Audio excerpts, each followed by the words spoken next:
Desire is good as long as it propels you towards your goals and destination. But when your desire overtakes you, that's when you are entering into the realm of greed. We learn about life through questions. How do we tame this mind? Is that person more equipped? How does one know that now this is going beyond my control? How much of a role does education play? What causes this lack of concentration? To answer some of these, Mr. Praveen Mankar, founder of Pratibimb Charitable Trust, brings to you Face to Face.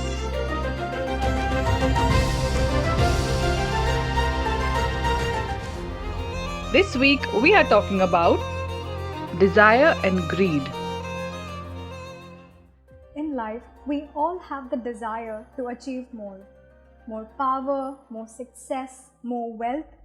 And in that process, we get greedy and ruin things which are very important to us. So, sir, at the outright, before we get into the nitty-gritties of greediness, is there a difference between greed and desire? Desire is innate, because without desire nothing moves. But greed is an escalation of desire. Greed is a state of non-satisfaction. Having a desire is fine. Satisfying a desire is also all right.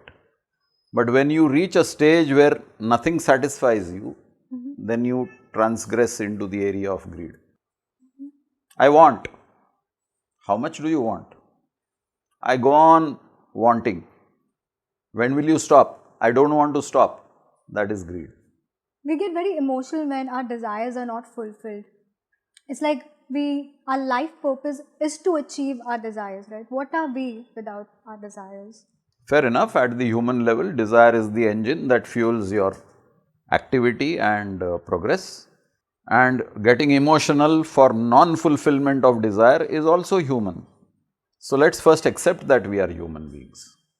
We will have desires, we will have disappointments. Not learning from this is where we fail as human beings. Because a human being is given intelligence, a human being is given a head.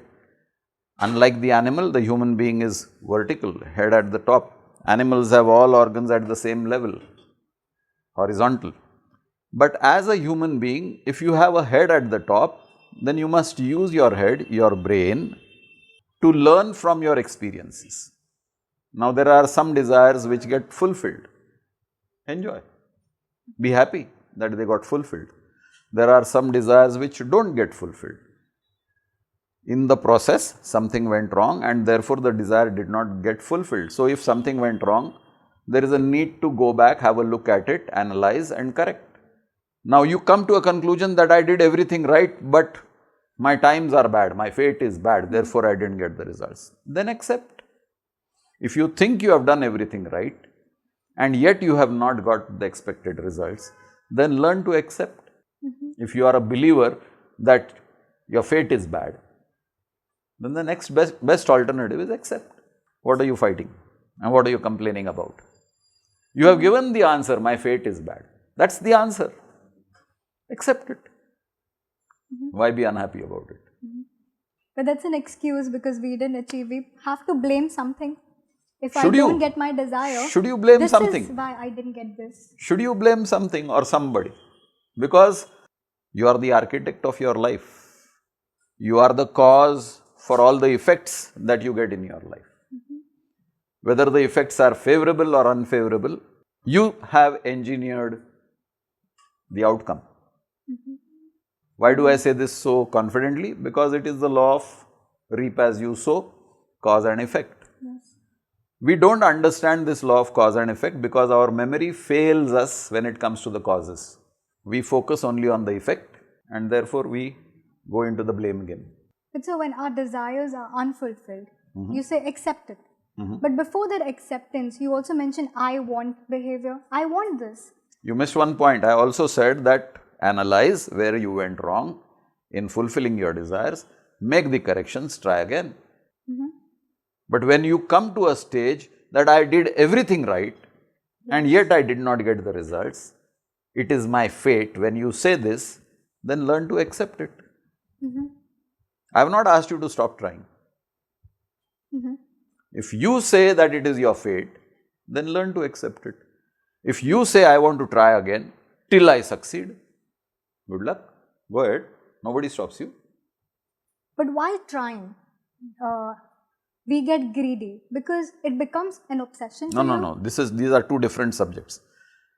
Trying when you are failing is because you have not got. That's why you are trying, because you have not acquired what you desired. But having acquired what you desired, you still want more. That is greed. Now you have got what you want, but you want more. That is greed. So what makes a person greedy? Identity crisis. When you feel you are inadequate, you want to show to the world that I have a lot of things. You want recognition. You don't have the self-esteem to recognize yourself and your achievements. You want the world to acknowledge. So there is an identity crisis. You feel your identity is less than. Why does a person eat like a glutton? Is he hungry? No, he is not hungry. That's why he is bloating up. If he was satisfying his hunger and eating just enough to satisfy his hunger, he would be in proper shape. But he goes eating beyond his hunger. So what is that? A, it began with lack of food probably. So now that I get food, I am eating. Then it developed into a habit that I am eating more than necessary. Then there is indiscipline. Another cause for greed is indiscipline. Cash in on the opportunity. Okay, there is a snack available, eat it. Are you hungry? No, I am not hungry, but I saw the snack, I felt like eating, I ate it. Impulse. So, greed is a subject which is, the genesis is indiscipline. I am not disciplined. Why am I not disciplined? I am not disciplined because I don't have an esteem. Only esteemed people will have discipline. And what is esteem? You look at yourself and you respect yourself. When people stop respecting themselves, then they do all the unwanted things. What are you existing in this world for? There is no clarity. So it's because we feel inadequate. Yes. Is what makes a man greedy. Yes. That's the root. Yes. Why do you fill up things? Because it is empty. You feel you are empty, therefore you are filling up things. That is your greed. Do you need that much? That's the question you need to ask. Do you need that much or do you have surplus? But usually, no matter how much we have, we keep wanting more of it. That means you have not analyzed whether you need that much or you have surplus. So it's like an endless desire. Because you always feel inadequate. That's again matter of esteem. No? Who feels inadequate? Who has less self-esteem? A greedy person will never be satisfied. Who is satisfied? Who feels that, okay, I have had enough. Now whatever I get, I can give. That thought of giving doesn't occur to the greedy person. He wants to grab. In the act of giving, the greedy person has a calculation that if I give so much, I will get so much more in return. So there is a calculation in the giving of the greedy. Why? Because he wants something more. Does he need whatever he is getting or earning? If you calculate, he doesn't actually need. Take your clothes in the cupboard. There will be so many clothes in the cupboard which you have not used. You brought them impulsively, you bought them impulsively. It was not your need. It was your sense of, if I don't have this, I am not in vogue. I want to be in vogue and therefore I must have it. After 2 years, it is out of vogue, it is there in my cupboard. Not useful. I don't need it. I think I'm a victim of this. I've got clothes with price tags in the cupboard. I've got showpieces gathering dust in the house. I think I'm one of the victim. But so, like you said, people do that to feel adequate. So you spend. Yes, it is a feel-good factor. And you are looking for external props to feel good because you are not confident of your own qualities. You should feel good about your qualities and not about props. So when I have this sense of inadequacy with me, I want to project myself. I am uncomfortable if I am not suited, booted with a tie, if I am addressing a crowd. Why should I be uncomfortable? My strength is my knowledge, my strength is my oratory skill, my strength is my quality, not my dress, not my tie, not my shoes. When I feel inadequate, then I need these props. When I start feeling the necessity for props, where do I stop? When I don't know where to stop, that converts into greed. So you need to know how much is adequate for you. Naturally. You always need to decide, can you spread your legs beyond the blanket? You can't. I stitch my trouser according to my height. That's my need. Anything beyond that is greed. And greed is a waste. Somebody else could have used it. It again boils down to upbringing and education. We don't teach our children to occupy their needs. And our parameter for success is how much do you have? We always measure a person's success not by the qualities he or she possesses, but what are the material possessions that person has. The world is going more and more in that direction. So desire is good as long as it propels you towards your goals and destination. But when your desire overtakes you, then your goals are constantly shifting, and many a times the goals are fictitious and imaginary. That's when you are entering into the realm of greed. Very well said, sir. But I want to be successful in life, sir. I want to have a nice car, nice house. That's not bad, right? As long as it doesn't Not at take all. you overboard. Yeah, not at all. You can always go on improving your lifestyle. You have a 2 BHK, you can have a 3 BHK, you can have a bungalow. No issues with that.